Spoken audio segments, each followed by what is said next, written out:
agreement couldn't protect us from forced overtime. There was a lot of apprehension at the local executive and regional level to try and mount some sort of fight back campaign, but basically members had lost their patience. And so what emerged was a true grassroots movement of pushing back from the work floor. At this time, we didn't have any training. We didn't have any experience on how to do this, and we just sort of figured it out as we went along. And long story short, we were successful in fighting back against Canada Post. It was about a 6-month campaign which involved various stations just outright refusing to do forced overtime and standing by other stations that were threatened with discipline. By the end of it, no worker was disciplined for any of this refusal, but it was only because we stood together as a group. Now, from that experience, it was a little bit uneven because we were learning on the go. We developed a course called Taking Back the Workfloor. And we even have video footage of some of the confrontations we had with management within the depots. So since becoming president, we really committed, we put a lot of our resources into running these courses because the belief is that outside of the platitudes, if you're going to be effective on the work floor, it's going to be by giving workers these actual tools. So we ran 9 of these courses since June, roughly 20 members each course. We chose to do book-offs because the idea with organizing is, and as lovely and as wonderful as all you people are to volunteer your time, and I know that you're doing that back in your locals, the reality is when you're organizing, you have to go beyond the usual suspects or the people that are already convinced by the union. If you want to be successful in organizing, you have to reach out to not just the dozens, but the hundreds of members who are all kind of standing by, wondering, it's like, well, what's the union doing for us? And when I was visiting work floors, I was quite honest with members in that, well, the union doesn't really have any power on its own. Like myself as the president of the union office, I don't have a magic wand that could solve these problems. Like I wish I did, but the reality is that we're more effective as a group. But in order to build that power, you actually have to give people the tools and the confidence to do that. So this course, it really just lays out, right, like just simply how to do those one-on-one conversations of like building up, because some of you might be thinking about what I'm saying right now and thinking like, well, yeah, well, you don't know the workplace I work in. It's apathetic, people aren't involved. And I'll tell you what, Edmonton, it was the same way. There's nothing special about the Edmonton Local or the workers in it. It's just the same principles apply to working people no matter where you are. If as leaders, we're going out to the work floor and we're being honest with them that this is what it takes to be effective, and we need to join in this together, this is how we move that needle, right? So initially it was a tough sell, going to the work floor and saying, hey, we're trying to run this course, because the way we've been doing things hasn't been effective enough in creating the change that we want. And at first, people were a little bit apprehensive, but as we started returning to the work floor, making the case, they're just like, holy crap, this isn't just a person looking to get reelected to a position or whatever, building their own profile. They're actually here to do the work. And it took a little bit of earning that trust, but in doing so, we had people signing up. Well, we ran 9 of these courses. We trained roughly about 175 people, and out of that, we retained about 140. And then that's been the sort of, I'd say, exoskeleton of this. We have these 3 groups now. We have like a letter carrier group, an RCC group, and an EMPP activist group that are coordinating and conducting work floor activities. So we've had everything from RSMCs confronting superintendents about bully bosses.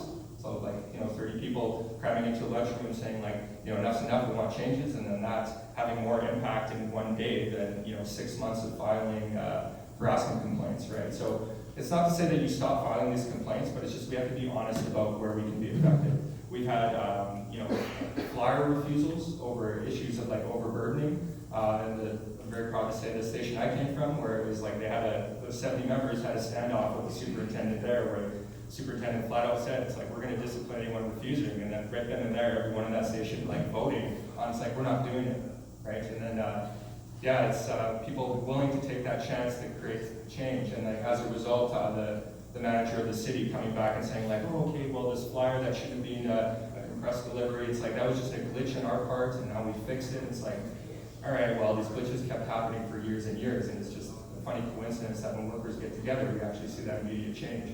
So partly why Brother Lambert asked me to speak here today is because in expanding this model, and this is something that I really encourage everyone to just truly think about, because anytime we go to the bargaining table to try and improve our conditions, we see what happens. We get legislated back to work, right? And this is inevitably going to happen again. Maybe this arbitration that comes back in the meantime, maybe it ends up being something somewhat tolerable. I'm personally very skeptical about it, but regardless of how it comes back, it doesn't change the fact that the power dynamic is very skewed against the labor movement currently. So whether we have all these issues that we're going to be dealing with in the future, it's going to be coming back to work legislation. So no matter how you look at it, whatever level we're looking at, whether it's at the local level with like a bully boss, or at the regional level with some of like the broader issues we're dealing with, overburdening in the route measurement system, for example, or nationally when you're dealing with back to work legislation, and people here might be heartened by the idea of like, yeah, we should fight this legislation, but I just want to be honest with you. It's like, if we're going to take on this fight, we actually have to be very deliberate and persistent in our own locals about building up the capacity to organize. And that's why I'm mostly here today, to just share that Edmonton has been very successful. We've been having a lot of like very well-attended GMMs. I think we had about 115 people, which like typically we'll have between maybe 30 to 40 people. We've struggled to make quorum a lot of times, and then this transition of all these new people coming in and participating in the union. So it's there's a direct correlation by like getting to the workfloors, offering a new direction, and then members wanting to be involved, right? Because it's one thing to blame members for not being involved, but we have to take responsibility as leaders to be honest with them about, it's like, look, if we're going to be effective, it's like, here's the tools to do it. And it's just like telling them to just file a grievance or to just read a bulletin isn't going to cut it. Like, it's a two-way street of responsibility. If we want to improve our workplaces, it's going to come from building. So what we're looking to do, and Brother Lambert and I, we just finished a proposal the other day where we've targeted a few locals in our region where we're going to be having a conference call with them. I believe it was Grand Prairie, Lethbridge, Saskatoon, and Winnipeg.